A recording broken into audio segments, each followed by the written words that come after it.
kababayan, nagbabalik po tayo. Kumusta na po kayo? Alam nyo, sa dami pong mga nangyayari ngayon sa ating bansa at ganoon na rin, lalong-lalo na po sa Middle East. Yung nangyayaring sigalot, no?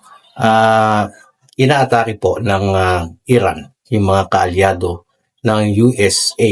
Isa po tayo sa kaalyado ng US at meron pong mga balita at mga pangamba na baka tayo ay atakihin na din ng Iran.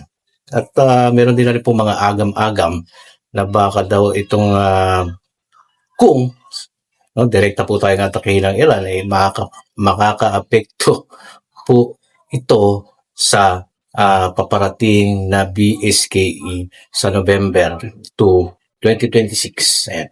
Kaya po yung atin po bibigyan po ng pulso ngayon. Ayan.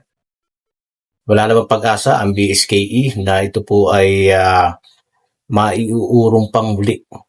No? Kung titingnan po talaga natin yung batas, syempre wala na pong pag-asa na ito po ay maiuurong sapagkat yan po ay napapaloob sa Republic Act 12232 na sinasabi na ang BSK nga ay dapat maganap mandato sa November 2 itong taon na to, 2026. So, ayun na nga po ang pinaghahandaan at marami na rin po naghahanda dyan, mga barangay officials, kapitan, incumbent, kagawad, no? Aspirante. Siyempre, alam na ng lahat na November 2, 2026 ang susunod na eleksyon pang barangay. Ganun pa man, marami pong agam-agam nga Pues, mga kababayan, sana, siyempre, wala pong mangyari. No? Kumbaga, walang maging compelling reason para maurong o ma-postpone. Kasi compelling reason lamang po ang magiging dahilan para ito po ay muling ma-postpone. No? Ito pong nangyayari nga, sabi ko kanina, sa Middle East. No? Kung control naman yan doon sa Middle East, siyempre andyan yung US, at hindi naman tayo direktang maapektuhan, ay siyempre, hindi po maapektuhan ang BSKE sa November. Tuloy-tuloy po yan. Kumbaga, namamangka ka. Kumbaga, smooth sailing papunta kung saan dapat puntahan at magaganap na ito. Itong November 2, 2026 BSKE. Pero, hindi naman natin siyempre hinahangad yun. Kumbaga, ano pa rin yung ating bukas yung isip natin na baka. No? Baka lang naman Meron kasi mga ganung mga opinion mga komento No, ayaw natin mangyari. Tinitingnan lang natin na sana wag.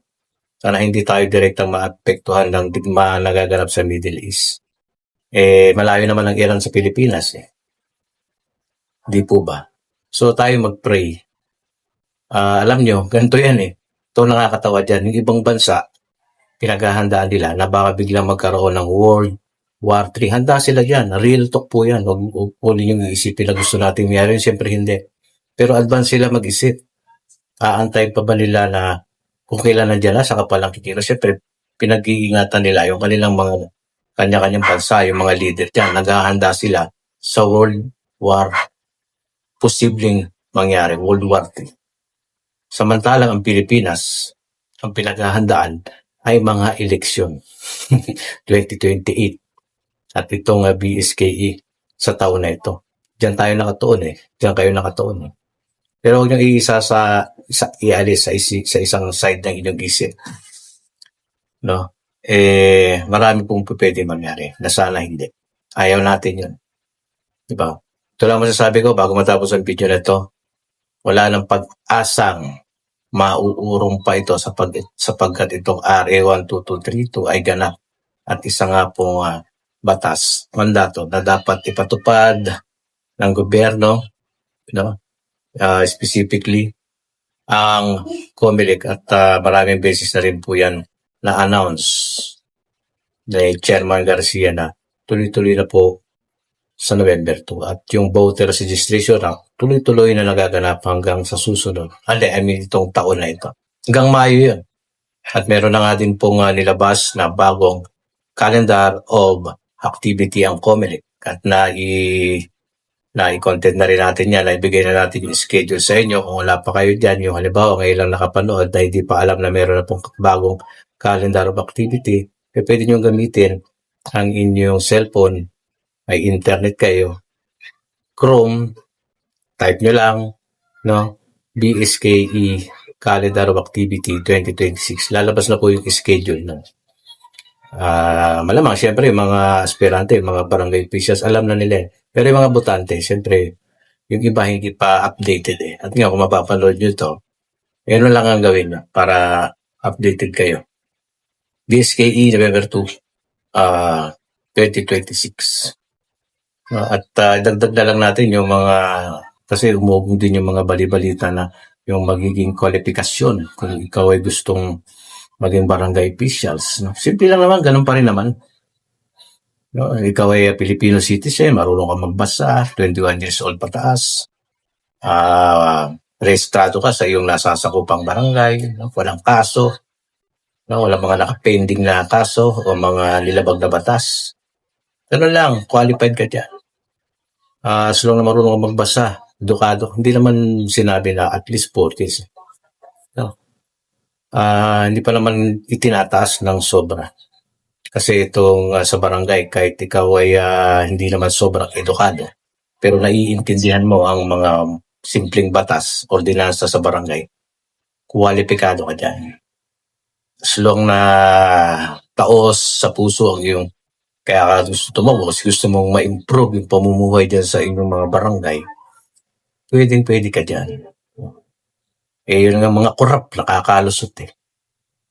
Marami yan, no? Mga korap, nakakalusot. Nandyan, yung iba nakaupo. Papalaki ng ano. Magiliw lamang kapag yung mga kampanya, pero pag nandyan na, wala nang kilala. No? Pangit yung ganun sa mga barangay officials. Dapat kahit ikaw ay nakakampanya, hanggat nandyan ka na, nakaupo ka na, hindi ka magbabago. Tsaka yung tuparin mo o ano yung nasa plataforma mo. Yung mga gusto mong i-improve. Lagi dapat kayong merong iniisip na bago para sa inyong barangay. Mag-suggest kayo kung ma-approve man yan o hindi. Importante, nagbibigay kayo ng mga inyong mga bagong ideya para sa improvement ng inyong pong mga barangay as mga kagawad, SK, lalong-lalo na kapitan, pitang barangay, punong barangay. Di po ba? So, yan lang po yung ating update ngayon. Pa-share nyo. Ulitin natin, walang pag-asang maurong pa yan sapagkat yan na ay nakatakda na. Batas na yan. Konstitusyonal yan, sabi ng Korte Suprema. Ayaw natin mangyari yung mga negatibo. No? Pero nandun yun, may posibilidad. Okay, so kung nagustuhan mo ang ating update ngayon tungkol sa BSK 2026, pa-share ng video, pa-subscribe. Ayan, comment, inyong salubin. Maraming salamat. Hanggang dito na lang. God bless po sa inyo lahat.